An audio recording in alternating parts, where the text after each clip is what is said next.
Okay, तो हम लोग समझेंगे कि जो डिफरेंट ऑप्शंस हैं इन्वेस्टमेंट के, लाइक एनपीएस, पीपीएफ, एफडी और एसआईपी, ये कैसे आपके नीड पे डिपेंडेंट होना चाहिए।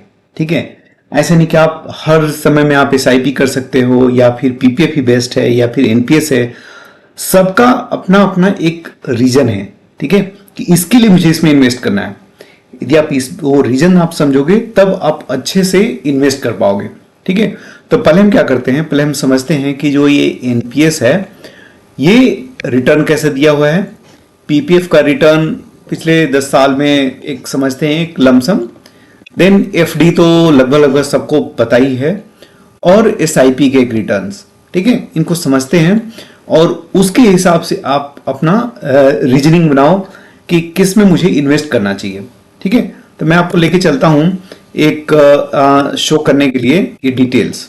ओके, तो पहले हम आते हैं एनपीएस में। ये एनपीएस में दो चीज होता है, एक ये टीयर 1 हो गया। ठीक है, मैं उसको अच्छे से बता दूं आपको।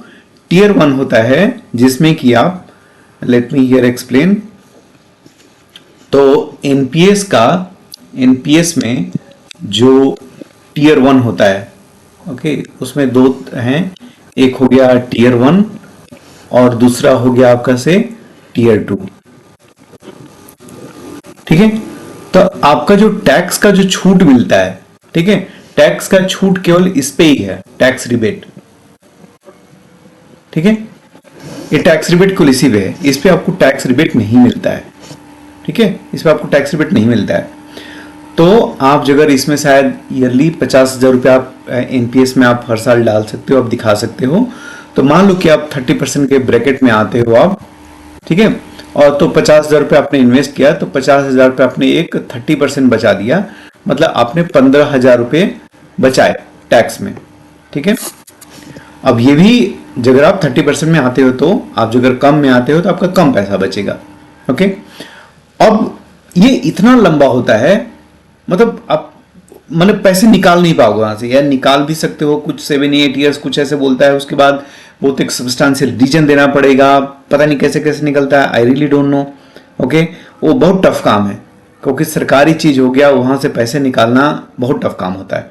ठीक है, तो अब यहाँ पे देखो कि आप इनके जो मल्टीपल लाइक एनपीएस कंपनीज हैं, जैसे बिरला हो गया, एचडीएफसी हो गया, आईसीआईसीआई प्रूडेंशियल हो गया, कोटक हो गया, ये सब लोग आपके एनपीएस के पैसे मेंटेन करते हैं।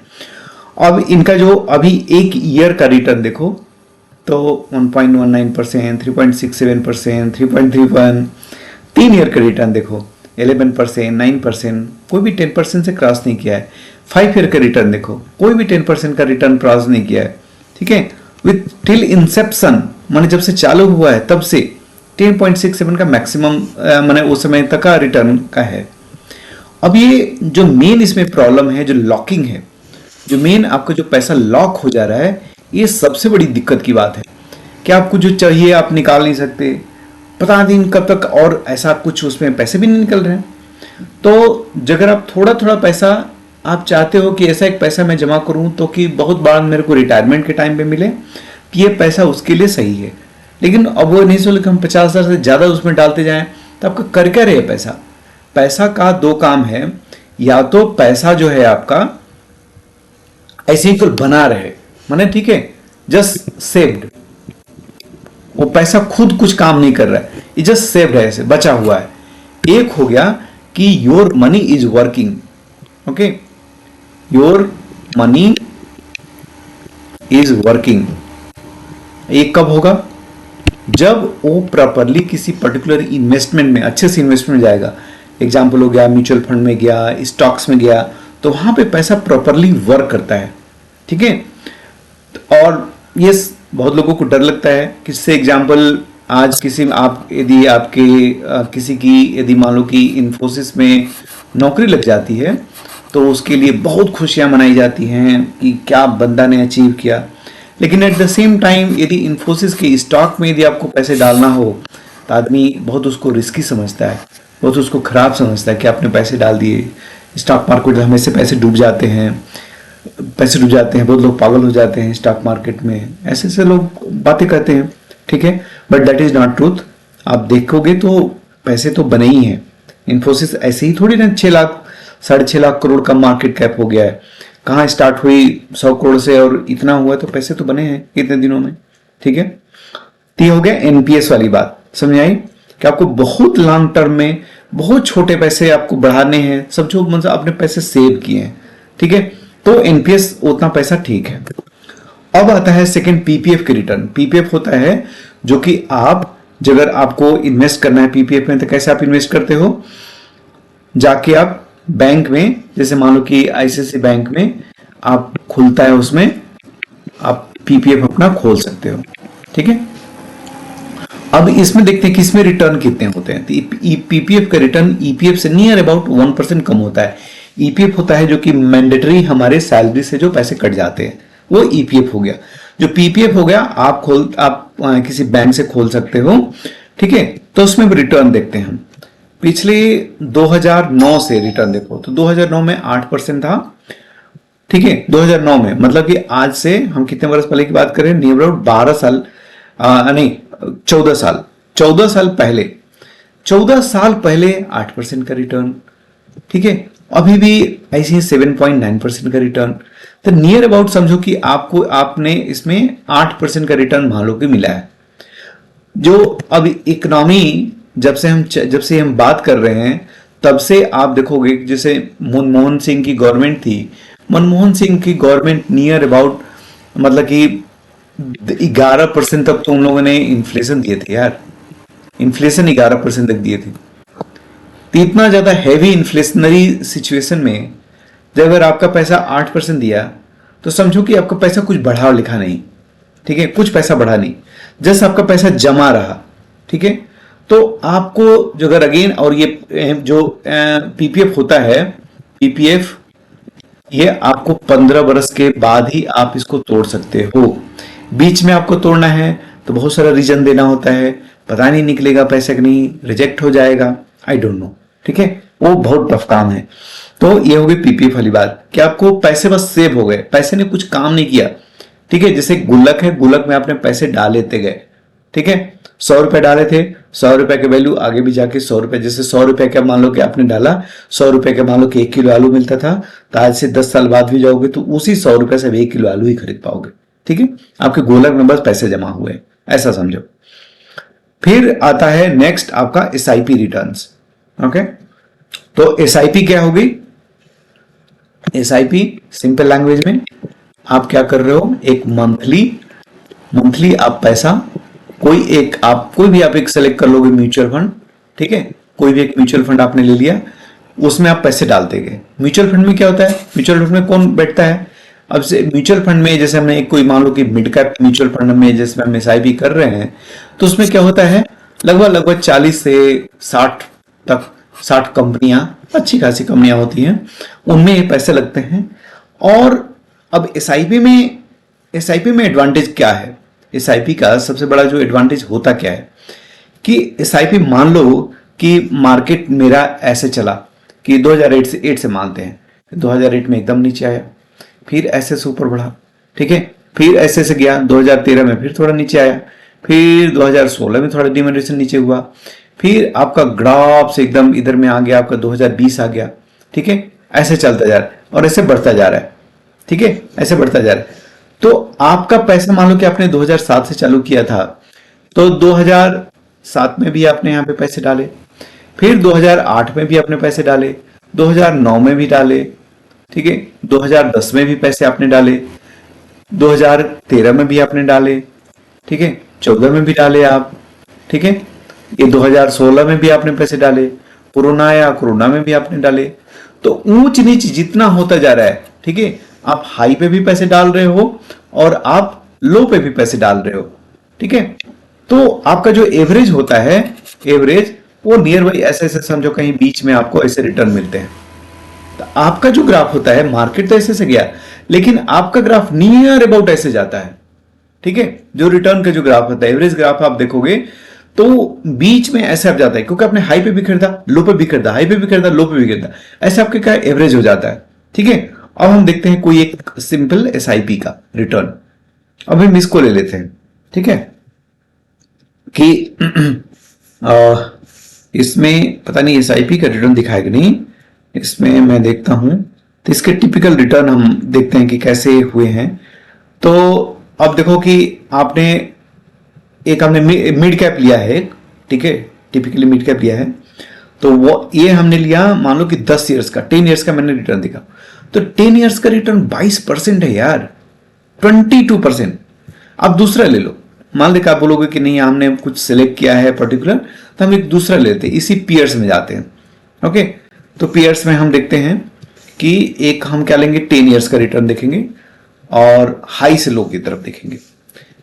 तो सबसे हाई का रिटर्न 10 ईयर्स में मिला है कोटक इमर्जिंग इक्विटी से, डीएसपी से, डीएसपी में 21.4%, सबसे हाईएस्ट कोटक इमर्जिंग ने दिया है, ठीक है। अब इसमें आप देखो कि मतलब कि जो खराब से खराब रिजल्ट भी है, खराब से खराब रिजल्ट, ठीक है, 10 साल का, यह है क्वांट मिड कैप का 18%। आदित्य सर मैंने आपने सबसे ज्यादा अनलकी हुई है यार 10% 10 साल में, तब भी 19% का रिटर्न है, ठीक है। तो आपको एसआईपी के रिटर्न नियर अबाउट आपको समझो 16-17% तो रिटर्न आएंगे ही, 16 से 17% रिजल्ट। अब आप देखो कि अगर एनपीएस में आपने किया, ठीक है, तो तीनों का वेक हम एक बार देखते हैं कि तीनों को एक साथ लिखते हैं यहां पे। तो यहां पे हो गया मान लो कि एनपीएस, फिर आपका हो गया यहां पे मान लो कि पीपीएफ, ठीक है, और हमने यहां पे एफडी भी डाल दिया, और हमने एक म्यूचुअल फंड का एसआईपी ले लिया, ठीक है, एसआईपी। तो इसका आपका करीब 17 से 18% का आपको समझो कि एसआईपी में रिटर्न आया है, ठीक है। एफडी समझो नॉट मोर देन 7% आपको आया होगा पिछले 10 साल में, पीपीएफ 8% हमने देखा था, फिर एनपीएस नियर अबाउट 10% का दिया था, 10.5% ऐसे, जब से इंसेप्शन हुआ है। अब इतना ज्यादा का डिफरेंस है, इतना ज्यादा का डिफरेंस है, ठीक है, और ये डिफरेंस कोई मामूली डिफरेंस नहीं है। हम एक अच्छे वाले से, सबसे कम वाले से एक एफडी से एसआईपी के रिटर्न को आप डिफरेंस देखो कि कितना होता है। आपको मैं एक चीज दिखाता हूं, तब आप समझोगे कि इसका मतलब क्या होता है। तो हमने मान लो कि ले लिया एक कंपाउंडिंग इंटरेस्ट कैलकुलेटर इसे ले लिया। हम जाते हैं इसमें ले लेते हैं, ठीक है। हम कंपाउंडिंग लेंगे एक कितना का, तो मान लो कि हम 10-10 हजार रुपये मंथली हम डालते थे, ठीक है, 10,000 रुपये मंथली हम डालते थे। ये हमने डाला 20 साल के लिए, ठीक है, नंबर ऑफ इन्वेस्टर्स 20 बरस, और हम एक ले रहे हैं एनपीएस के रिटर्न से देखते हैं, एनपीएस वर्सेस हम देखते हैं, ठीक है। तो एनपीएस का हमने दे दिया कि 10.5% मेरे को रिटर्न मिला है, एनुअल रेट ऑफ रिटर्न मान लो 10% हमने मान लिया, ठीक है। तो इसका जो रिटर्न आता है ये कितना हो गया, 24 लाख रुपए, ठीक है। आप इसको नोट कर लो, मैं इसको मैं काट के इधर में रख लेता हूं कि आपको जो रिटर्न आया यहां पे मैं इसको पेस्ट कर देता हूं ताकि आपको पता चलेगा। ओके, तो ये हो गया मेरा ऐसा एनपीएस का रिटर्न, यहां पे मैं बना दूं, ये एनपीएस का मेरा रिटर्न हो गया। ऐसे अगर एसआईपी हमने इसी बात की एसआईपी हमने अगर करे होते, मेरा एसआईपी का जो रिटर्न आया दैट वाज नियर अबाउट 17%, ठीक है। अब देखते हैं इसका कैलकुलेशन कि कितना आया। तो इसका आता है करीब करीब 20 इयर्स, ठीक है, ये आ गया आपका। मैं इसको भी एक रिटर्न को कैलकुलेट कर लेता हूं ऐसे, ठीक है, यहां। तो दोनों में कितना डिफरेंस हो गया भाई, दोनों में जो डिफरेंस है यहां पे देखो आप, एनपीएस आपने निकाला तो वही सेम जो एनपीएस है वो आता है 76 लाख बना, ओके।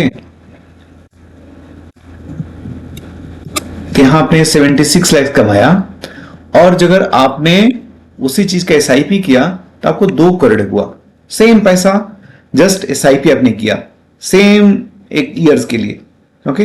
तो कितना का डिफरेंस हो गया भाई, ये नियर अबाउट 1.24 करोड़, 1.24 सीआर का डिफरेंस है, सीआर का, तो मामूली कोई डिफरेंस नहीं है। मतलब सीधे सीधे ना आपको नियर अबाउट लाइक 2 गुना से थोड़ा कम का, ठीक है, 2 गुना से थोड़ा ज्यादा एक्चुअली, क्योंकि 75 से देखोगे तो 1.5 करोड़ होना चाहिए था, तो 2 गुना से भी ज्यादा का डिफरेंस आ रहा है। और लंबे टर्म में आप जितना भी देखोगे तो और ज्यादा डिफरेंस बनता है, जितना लंबा आप रुकोगे उतना ज्यादा का डिफरेंस बनता जाएगा। और ये मान के आप चलो कि जो रिटर्न है आपके एनपीएस के रिटर्न वो कम ही होने हैं। आपने देखा है इसमें, यहां पे भी हमने देखा कि यहाँ पे एनपीएस के जो रिटर्न है आप देखो कि 10 साल का रिटर्न इतना है, ये है 5 साल के रिटर्न, ये 3 ईयर्स का रिटर्न, ये 1 ईयर का रिटर्न। क्योंकि होता क्या है कि एनपीएस में मेजॉरिटी ऑफ जो पैसा है वो लगा पड़ा है आपका, समझो कि जो बॉन्ड्स होते हैं गवर्नमेंट के, उसमें मेजॉरिटी पे पैसे जाते हैं। तो यार जैसे जैसे देश बढ़ेगा वैसे वैसे वहां पे तो पैसे कम ही बनने वाले हैं, ठीक है। तो आप इस चीज का ख्याल रखो कि आप किस्त के लिए पैसे डाल रहे हो।